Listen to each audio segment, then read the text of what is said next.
Hey YouTubers, it is EMDST14R and this is another how-to video. Okay guys, you know how some of you have like those older pieces of rolling stock that are from like Bachmann, Tyco, AMH or IHC, or even some of the Mantua cars, like the newer ones that have these kind of trucks that actually just pop into the bolster holes. Well, I know a lot of people probably like to sell those cars or get rid of them because they probably don't know how to, upgrade them, or they feel that they're just too old and they can't really do much of anything with them. Well, there are several ways you can actually upgrade your older Tyco, Bachmann, or AHM, or IHC, or even Mantua car. And the way to do that is to actually make new bolsters. Now there's three ways you can do this, and the first two ways are actually the most difficult. The first way, you can actually cut out the old bolsters and put new ones in yourself, or you could take a flat piece of styrene and put it over the hole and then drill a new hole for your bolster and do it like that. But the easiest way is to just re-drill out the hole and put a styrene rod in the hole. Now there's several ways you can do this. There's several different styrene rods that you'll probably need, and it depends on the diameter of the hole.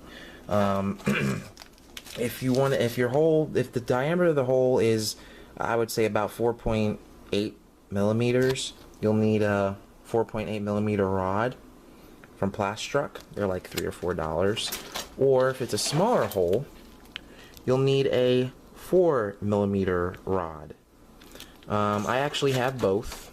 And also it depends on what type of bit you're gonna need.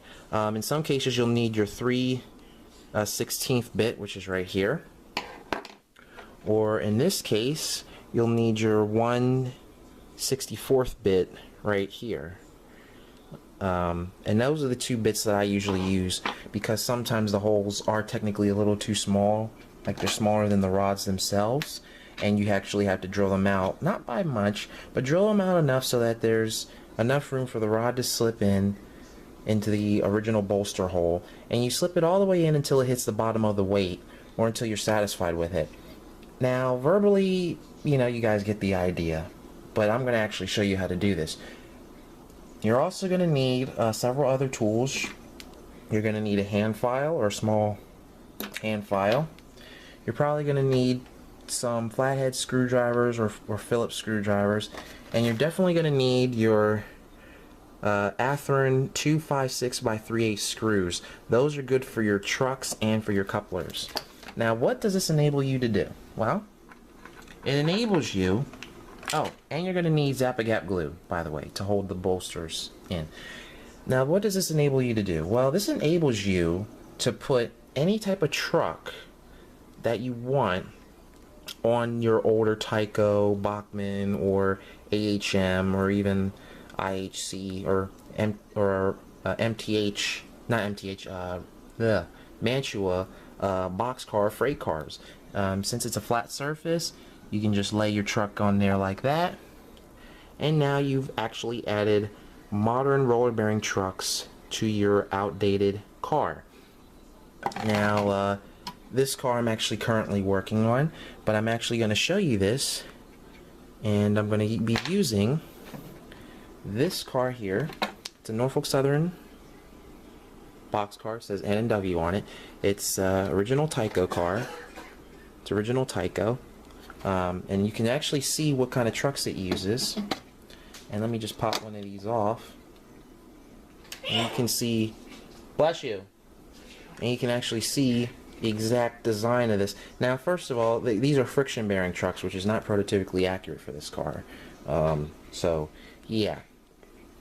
And you can actually judge what rod you need by the diameter of the hole. And I'm probably going to need the 4.8 millimeter rod, which in some cases it'll just slip right in, but in this case I'm probably going to have to drill it out. So I'm going to actually go ahead and do that. I might show that on camera, I'm not sure yet. So you're definitely going to need your drill. I use a DeWalt. So yeah, let me get this set up for you guys so I can show you. Oh, and one more thing. Please wear protective eyewear when you're using this stuff. I don't want to have anybody going to the hospital, you know, because they got pieces of plastic in their eye or whatever. Always wear protective eyewear when you're doing stuff like this. So I will be back in a few.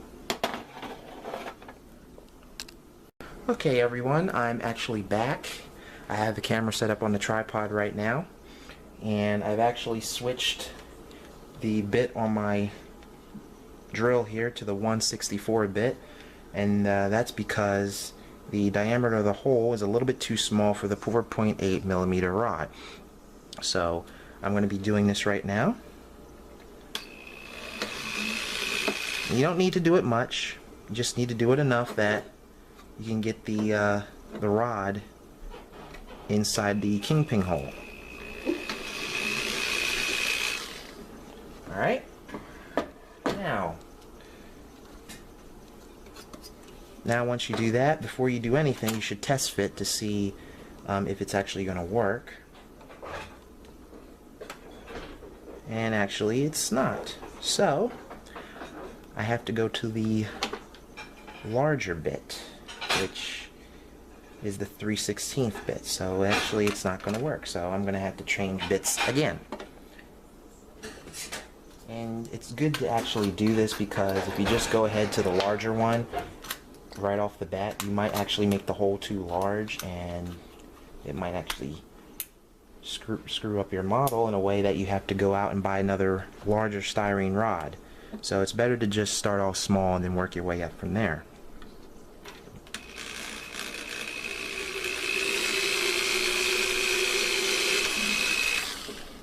Okay, there's one.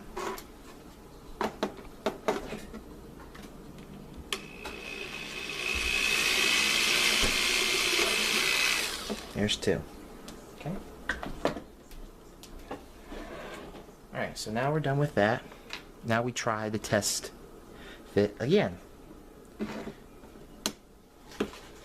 And actually, it's a tight fit, which is exactly what you want. You want it to be a super tight fit. In some cases, it's going to be a little bit loose, but that's okay. Once the Zap-A-Gap glue gets in there, that's going to solve all that. All those issues. So actually, in some cases you're actually going to have the rod be really tight in there, but that's okay. It's perfectly fine. But I recommend in any situation use your Zap-A-Gap glue, no matter what. So what I'm going to do is I'm going to apply this right now. And don't get word of advice with using Zap-A-Gap glue. It has a very strong odor to it, and it has a tendency that the fumes actually kind of get airborne, and they actually have a tendency to make your eyes tear up. It's a very strong CA. I use it on all my rolling stock, on all my locomotives, because there's other plastic cements out there that actually just melt the model, and you really don't want to melt the model. And that's what I like about this glue. It's very strong. It bonds plastics to metals. It's very much like super glue, but you can still wash it off with lukewarm water. So just a little info about that. So now that you have the styrene rod in there, you want to make sure it's vertical, because you want the base to where your trucks are going to be mounted on to be a completely flat base. Otherwise, you're going to have your truck pivoting up and down in an odd way, and it's not going to be level for when you check your coupler height. So I'm going to let this dry and get hardened for, I'd say, about 20 minutes or so. That's what I like to usually do, and then I'll get back to you guys. Okay everyone, I'm officially back. It's actually been more than 20 minutes. I've actually let it sit for a little bit over that, probably 40 minutes at the most. And also, while I was waiting for this to dry, I took the liberty of modifying the car with some pieces of styrene, and that's just to mount the couplers. Now in some cases, you will have to modify the cars, because where they have certain details at, or if they have like a certain type of gap in the plastic, like there's like a hole there for something, for I don't know what, you're going to have to fill that hole in somehow. And in some cases you might have to cut out the plastic frame and insert a piece of styrene in there so that you can mount your Katy couplers, which is one I'm holding right here in my hand. So yeah, I actually had to take that, actually had to go ahead and do that, because that was going to be a problem if I didn't do it. I actually think I can do it differently next time. Instead of adding these pieces of styrene, just use Katy long shank couplers and just recess the coupler box further back, so I can still drill the hole in the frame or in the plastic base for the coupler screw and not have to worry about it. But that's a long ways away. Alright, now what I'm going to do is I'm going to cut the 4.8mm rod off, but I'm going to do it in such a way that I don't cut it right down to the base, and I'm going to show you why.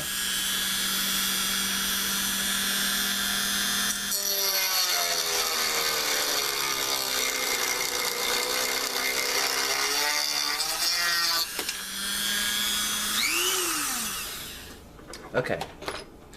Now the reason why I didn't cut it down to the base already from the get-go is because you want to actually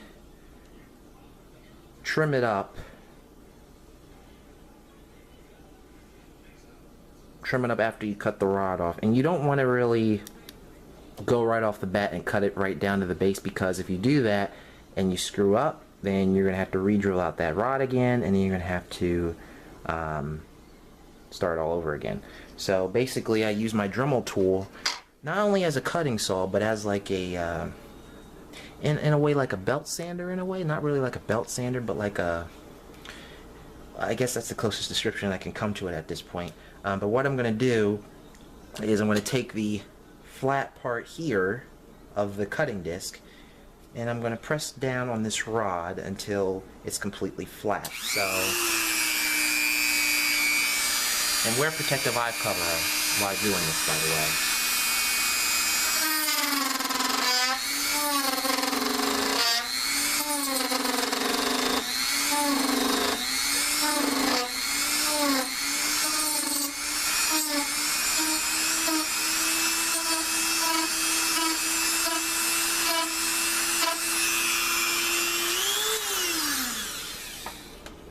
Okay.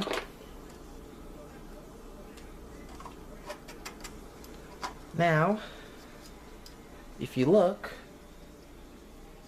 you can see that it's perfectly flush. I do have to do some cleaning up, and that's why you're gonna need your file. It's a little bit of a rough surface, so you just take your little handheld file here, and you just smooth it out, because you want it to be completely flat. You don't want it to be angular in any way, shape, or form. You want it to be completely flat. And then if you don't like the way it looks, you can just take your Dremel tool, gently brush it like that, and then go back in with your file again, and then just fix up any imperfections that you might see. You want to clear all the flashing off. All flashing, no matter how tiny it is. Just clean it up and get it, get all that flashing out of there. And yeah, my workbench is really messy, but that's what a vacuum cleaner's for. Okay, so now you can see what I'm talking about. The hole is completely filled in, completely flat. Now I'm going to do it on this end here. So I've already showed you how to do it on one end. I don't need to show you guys again how to do it on the other end, so I'm just going to go ahead and skip that part, and when I come back I will be showing you how to put the trucks on. Okay everyone, I'm back, and now it comes the fun part. As you can see, I got both bolsters done, and now it's going to be time to installing the trucks. Now you're going to need your hand drill for this, and I switched to my and it has the bit on it. I forget the diameter, but it's a really tiny bit, and basically you just want to drill a small hole for your pilot hole. Well, it's a pilot hole. Basically a pilot hole is it's like a guide hole for when you actually drill your final hole, instead of just taking your larger bit and just going in there where you can make a mistake. So it's more like a guide. So what I do is I set the truck on the bolster like so, and then what I have to do is I have to be very careful with this, because I want to get this hole exactly centered, and so I drill the pilot hole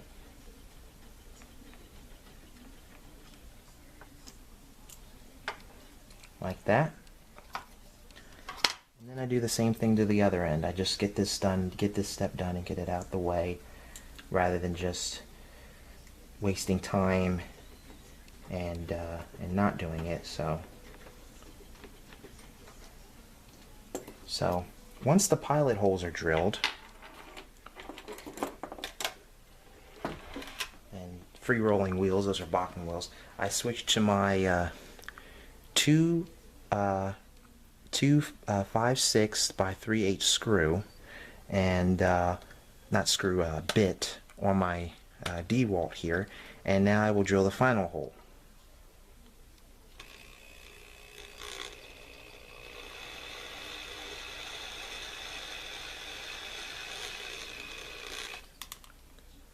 Just that simple. And then I do the other end. And make sure you keep your drill perfectly vertical while doing this. Okay? Clean up all your flashing out of there. Alright. Now you guys can probably see the hole. There we go. Camera's not focusing. There you go. Now you can see the hole. There's that one, and there's that one. Now comes the part where you have to do the same thing for the couplers. So let's get that started. Just get that in place down there. Wait for the camera to focus. And you basically do the exact same thing, what you do with the screws. You drill a pilot hole first to mount your couplers, and then you go from there.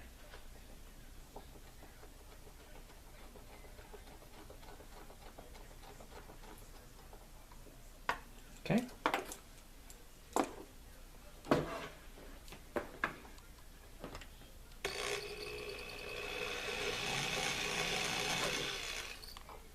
Just like that. And then you do the other end.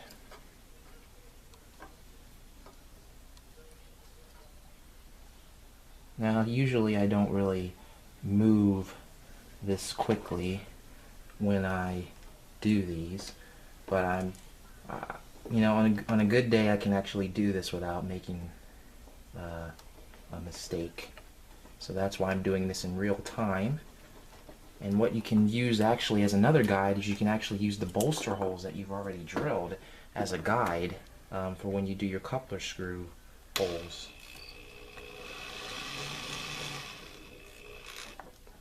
So that's done. Now you get out your screws, and I actually have a couple down here, so I'm going to move down here and just grab them real quick.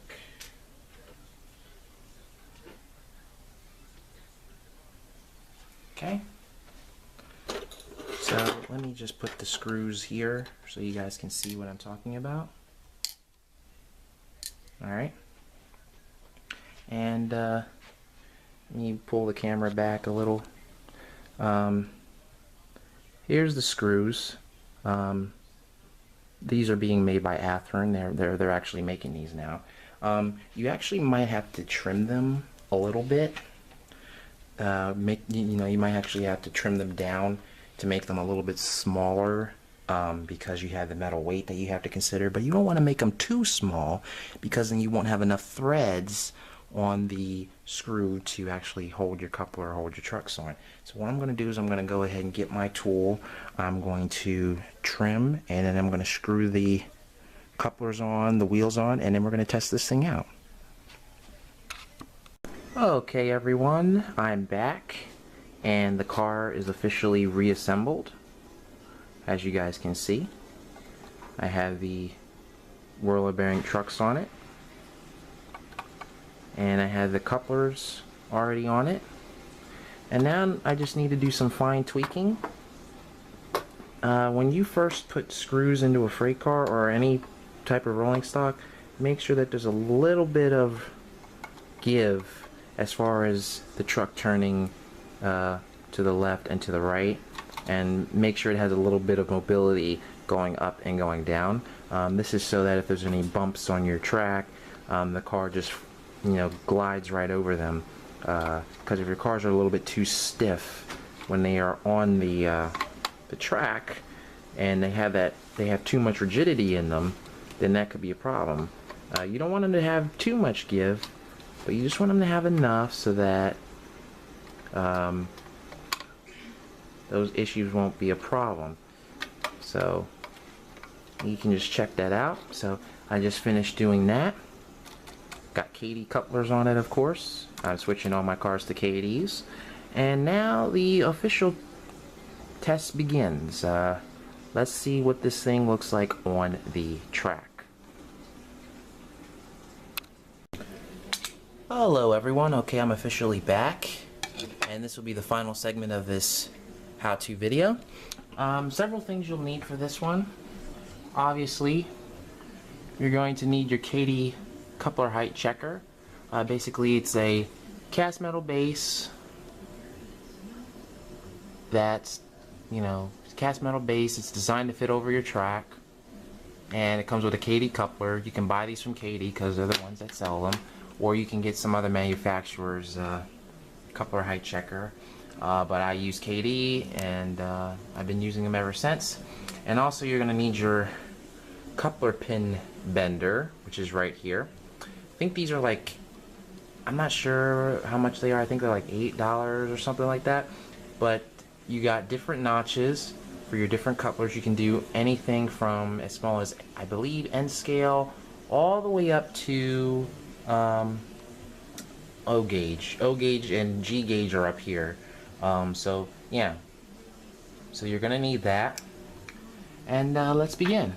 And you'll actually see the problems that I'm talking about while this is going on. So I'll just zoom in on the coupler for you. Camera's focused, and you'll see exactly the kind of problems you need to look for when you actually upgrade or rebuild certain cars.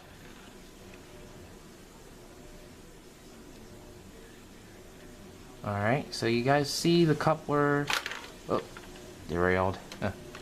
You can actually see that the pin is too low. So what I need to do is I need to adjust that. So let me go ahead and do that. And it's really simple. Really simple to do.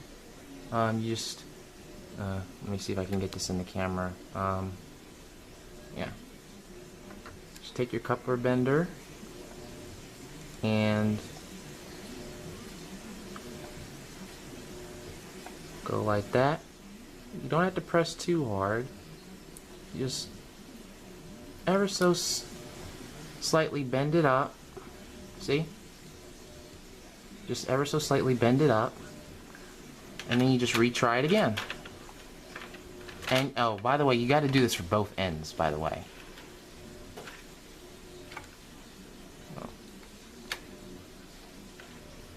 So now the coupler on that end's fine, and I might need to tweak with this one a little bit because the spring in there is not. Might need to tweak with it a little. That's okay though. Let's try the other end and see if we need to do any work on that one.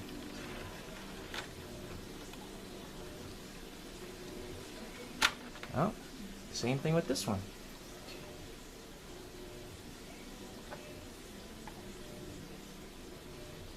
So, ever so slightly, you, there we go. Ever so slightly, you bend it up again. So, let's try it again.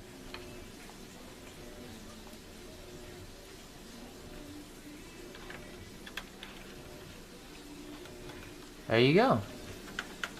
Coupler height's correct. So, just a final check. Do the other end.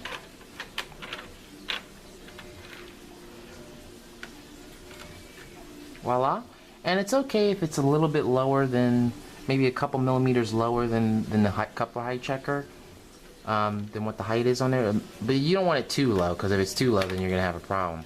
I'm probably going to go ahead and put some shelf couplers on this car anyway, just because. But now you guys can see that it's coupled up there. And now let's do the test to see how good it tracks. So let me go ahead, I'm going to go ahead and get some power on this train, and I'll be right back. Okay, I got some power on the train, and you guys are going to be shocked when you see it.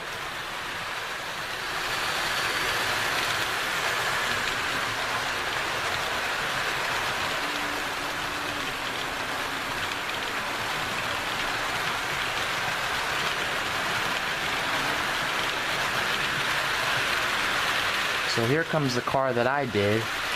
Those wood chip cars I did, got that Bachmann car up and running, and then there's the car I did in the video.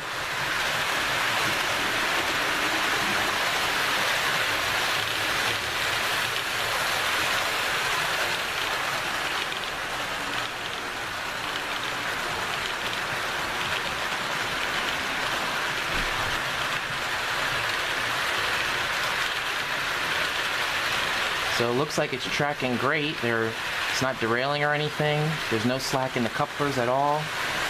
And it's up and running again. So I hope you guys enjoyed the video about how to upgrade your older cars from Tyco or Bachmann or AHM or IHC, or even the newer manual ones with the plastic bases. I hope that helps you guys, and more videos coming soon. Bye, y'all.